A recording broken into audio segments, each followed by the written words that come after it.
In the last two modules, you had learned about logarithmic plotting, symmetric plotting, as well as logit function, right? If you remember.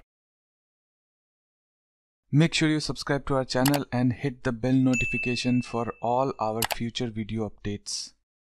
In this module, you will learn about plotting polar coordinates in Matplotlib.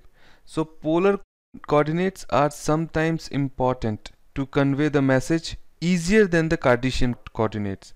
So it's not, the intention of polar coordinate is not to eliminate Cartesian coordinate, but it adds some value on top of it, right? So there are some example where you'll see it is very important, and in this module you will learn how to plot polar coordinates or how to plot polar plot in Matplotlib, right? So I'll jump to the Jupyter notebook and I'll show you how to plot a polar coordinates using Matplotlib, right? I am using the same Matplotlib and NumPy, right? So these two modules, I'll load it, right? I'm creating a variable called r, so which stores value from 0 to 2 with an interval of 0.01, right? And I'm creating a variable called theta. Theta is basically the calculation of value that that is using r, right? So theta is basically 2 pi r, the radius, right?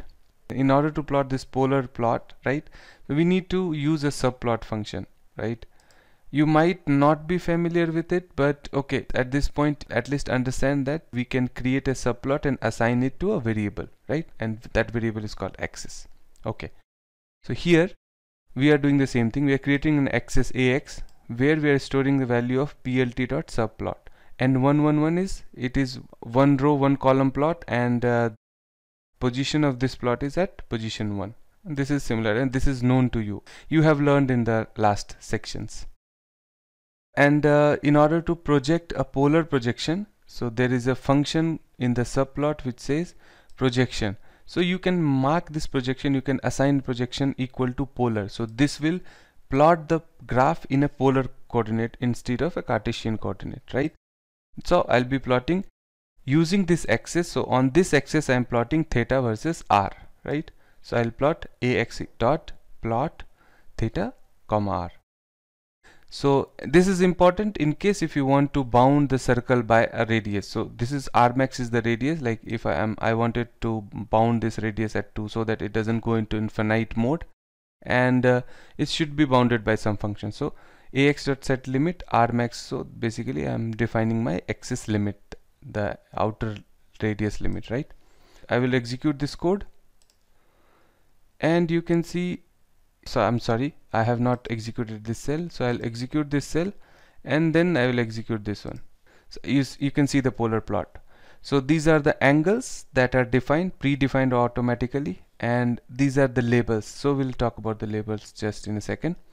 Okay, so everything is created as a polar plot, right? So now what we will do is we will make a set r tick options. So this is what I'm talking about. Let's say 0. So there are a lot of ticks, right? So I wanted to minimize these ticks. So how we can do that? Just simply add a function dot ax, which is ax dot set r tricks to 0.5, 1, 1.5 and 2. Once you run it, you will see that number of ticks. You can see in the background the number of radials, right? There were many radials here automatically defined by pyplots. So this method, like set r tricks, will help us to define the number of you can say it is also a kind of grid only, but in the circular form. So they have given a function called set underscore r tricks. So you can provide a list and this will be converted and it will be applied here. So that particular number of ticks will be visible. So now instead of having so much of clutter, you can see the clear picture here, right? Okay, that was the intention. Let's say we wanted to put this tick at certain angle. Right now it is around 22.5 in the positive direction, right?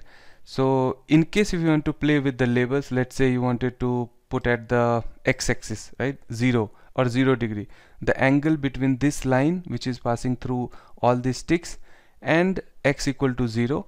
So you can change the angle, right? You can define, let's say if I set r label underscore position equal to 0, this will be flattened to the x-axis, right? We'll see here, and as you can see here, this is flattened.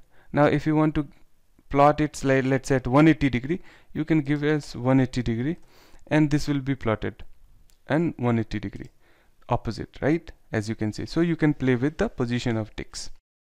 And that's it. These are this, and this is the cosmetic, like you wanted to set the title and font size and plt.show. That's it. You can show the plot, you can show the title as well, and here your title and your plots, polar plot, right?